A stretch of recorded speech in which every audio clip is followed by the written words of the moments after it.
Praise the lord అందరికీ. దేవుని పేరిట మీ అందరికీ శుభములు కలుగునుగాక. మీరు నా ఛానల్లోకి మొదటిసారి వచ్చినట్లయితే స్వాగతం. నా ఛానల్లో మనం బైబిల్ స్టడీస్, ఆధ్యాత్మిక సందేశాలు మరియు మన జీవితానికి వర్తించే ఆచరణాత్మక పాఠాలు నేర్చుకుంటాం.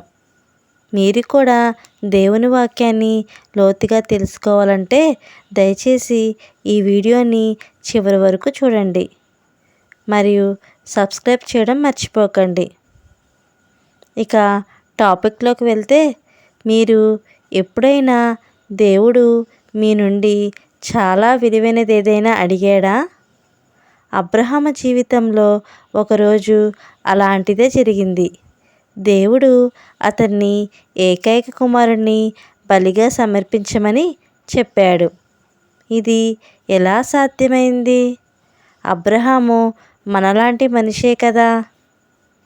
నిజమైన విశ్వాసం అంటే ఏమిటి?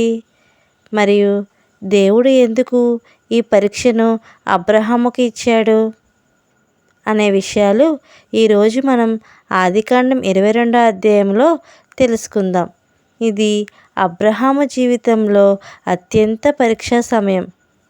దేవుడు తన ఏకైక కుమారుని బలిగా అర్పించమన్న సంఘటన. 1-2 వచనాలు గమనించినట్లయితే, దేవుని పరీక్ష. దేవుడు అబ్రహామును పిలిచాడు. నీ కుమారుడైన ఇస్సాకును, నీవు ప్రేమించు నీ ఏకైక కుమారుణ్ణి తీసుకొని మోరియా దేశానికి వెళ్ళి నేను చూపించు పర్వతంలో హోమబలిగా అర్పించు అని చెప్పాడు.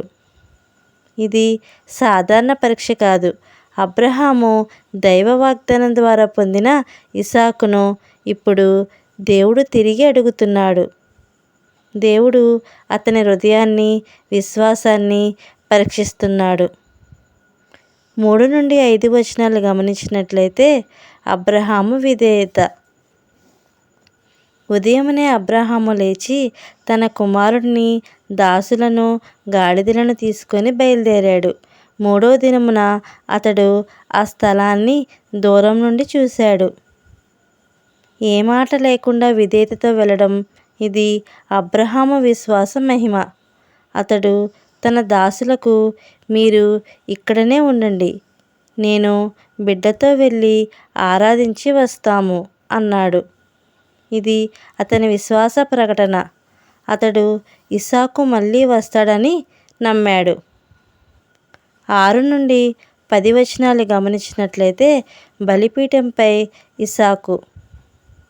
ఇస్సాకు కలప మోసుకొని వెళ్ళాడు. దారిలో ప్రశ్నించాడు, నానా, అగ్ని ఉంది, కలప ఉంది, కానీ హోమబలికి గొర్రె ఎక్కడా అని. అబ్రహాము సమాధానమిచ్చాడు, నా కుమారుడా, దేవుడే దహన బలికి తనకే గొర్రెపిల్లను చూచుకొనెను అని చెప్పాను.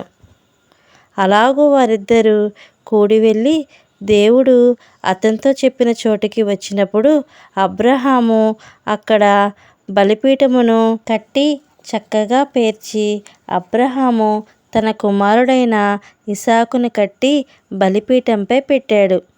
కత్తి తీసి బలి చేయబోతున్నాడు. ఇది విశ్వాసపు గంభీర వాక్యం. దేవుడు భవిష్యత్తులో యేసుక్రీస్తుని హోమబలిగా ఇవ్వబోతున్న సూచన. 11-12 వచనాలు గమనించినట్లయితే, దేవుని మధ్యస్థత.